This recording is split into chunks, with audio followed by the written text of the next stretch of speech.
Eric Klein, chairman of the Glickman Urological and Kidney Institute at the great Cleveland Clinic. We're listening to Interview with the Surgeon Agent. Hello, everyone, and thank you for joining Interview with the Surgeon. Today, we welcome Dr. Eric Klein, chair of urology at the Cleveland Clinic. Doc, how are we doing today? I'm great. Thank you for being with us. So kind of getting started, what were your goals and aspirations during your residency, and how did those change throughout your fellowship?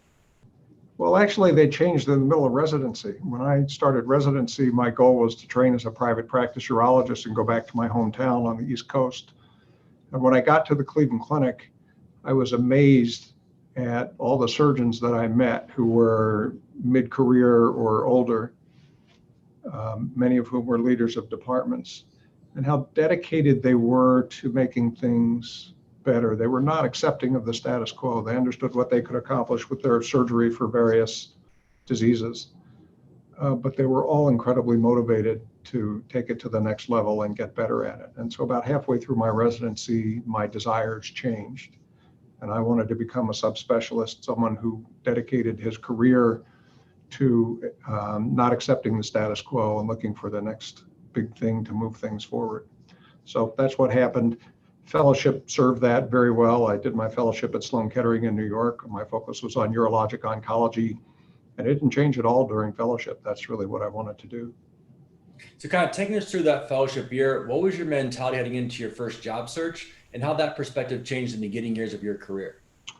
Yeah, my focus was on getting an academic job, and I actually didn't search very much. There were two places that I considered, and I was offered jobs in both places. One was back at the Cleveland Clinic, and the other was at Sloan Kettering in New York. And they were both opportunities that came along in the middle of my fellowship, and I thought they were both great opportunities, and I didn't look anyplace else. I didn't apply anyplace else.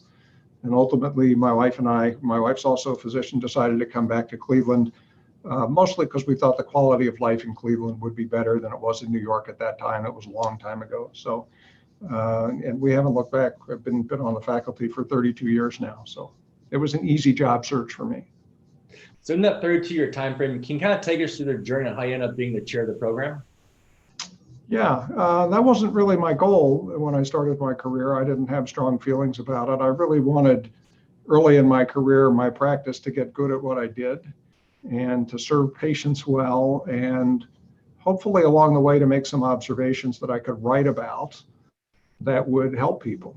And people have often asked, what was your career plan? What goals did you set? And I didn't have one, honestly. I showed up every day and just tried to be the best that I could be at what I was doing. At a high volume place. And maybe one of the smartest things I did at the very beginning was to create some databases so that I recorded my observations on the surgical things that we did from the very beginning. And those have multiplied over the years and have tens of thousands of patients and have served some scientific views. But when I started out, I really just had the idea I was going to hang out my shingle as a urologic oncologist, try and convince people to refer patients to me and promise them that I would take good care of them. And, that's all it was. It wasn't anything more focused than that. And so throughout your career, what would you say were some of the keys to your success early on as you climbed the top of the academic world? Yeah, it was a desire. It was that desire that I inherited from all those surgical mentors that I had to see the benefits of the current state of the art and to think hard about what we could do better and figure out ways that we could do it better.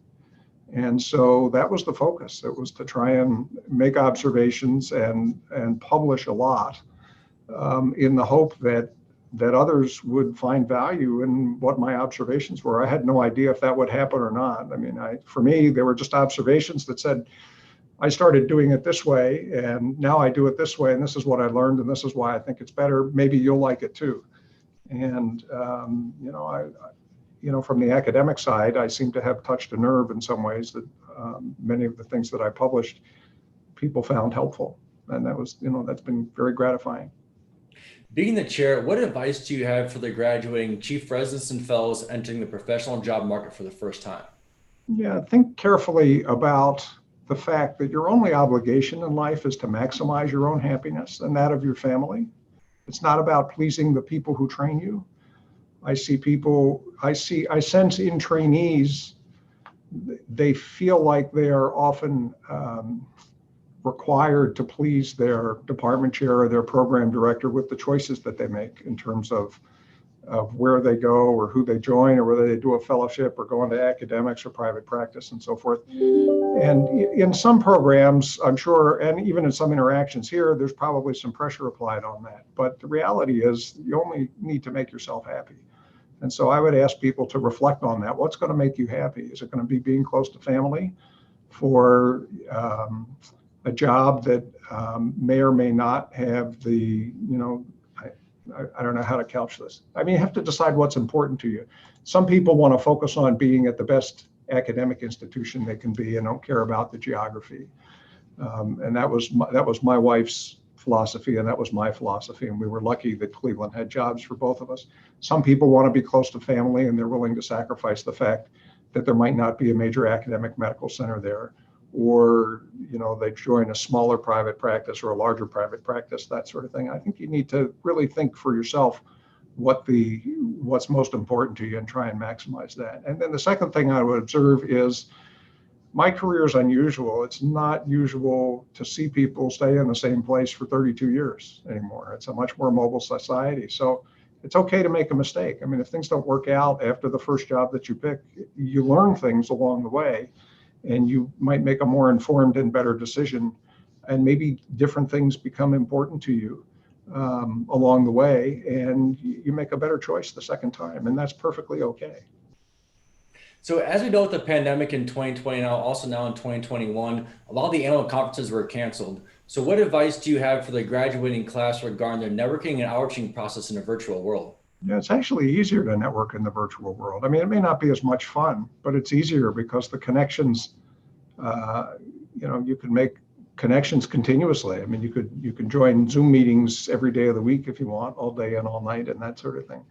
So what my advice I give to residents in their training is expose themselves to as many things as possible, particularly when they're not sure what they want to do yet early on, and that goes for medical things. And look at every sort of subspecialty within your subspecialty. So pediatric urology, stones, oncology, infertility, all of that sort of thing. And when you're looking to network, do the same thing. Reach out to as many different places as you can. Send an email if you're interested in a particular city.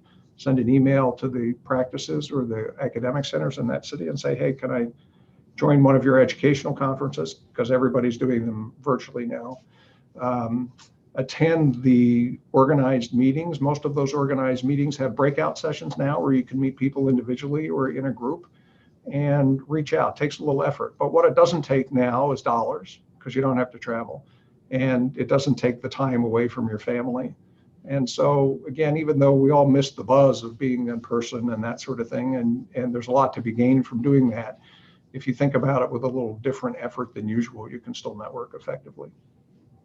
So being the leader of the #1 urology program in the country, what are you looking for when medical students are applying for residency and residents applying for fellowship spots? Two things: seriousness of purpose and intellectual curiosity. Those are the two things. We want people who train here with us to be people who have the desire and the capacity to change the world and to improve upon what we do currently. And those are the two things we look for in both residents and in fellows. And can you talk on your involvement with the different urology societies across the United States? Yeah, so my involvement is mostly in the subspecialty societies, the Society of Urologic Oncology and the cancer-related clinical and research societies.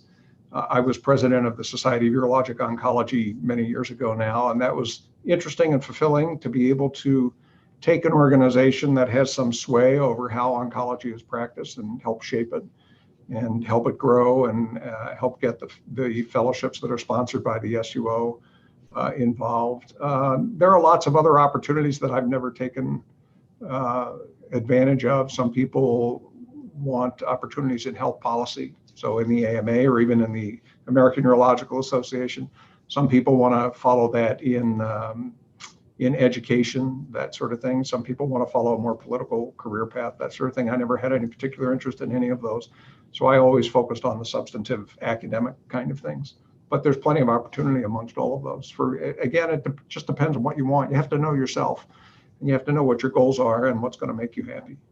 about my personal philosophy. I mean, you talked about your experience with sports figures and so forth. So there are a couple quotations from some sports icons that I like to quote and to live by. One from Vince Lombardi, which is, but this is particularly important for a surgeon, I think, which is strive for perfection. Recognize you will rarely reach it, but along the way you'll pass excellence, and that's where you want to live, right there. You always want to be striving to get better. Again, you're going to make mistakes. I certainly have made my share of mistakes, but you want to be excellent. A second one is from John Wooden, the UCLA basketball coach, who observed that reputation is who people think you are. Character is who you really are. Character is far more important. And my spin on that is if you do it right, your reputation will match your character. So focus on your character. And if you focus on your character and behave in a way that's, true to your character, your reputation will follow that.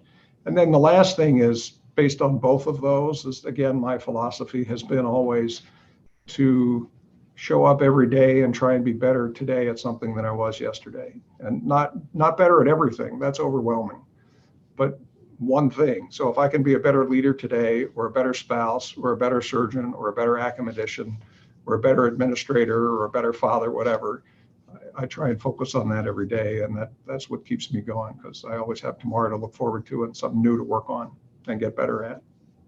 We hope you enjoyed this episode of Interview with the Surgeon. Until next time, stay focused and keep following your dreams.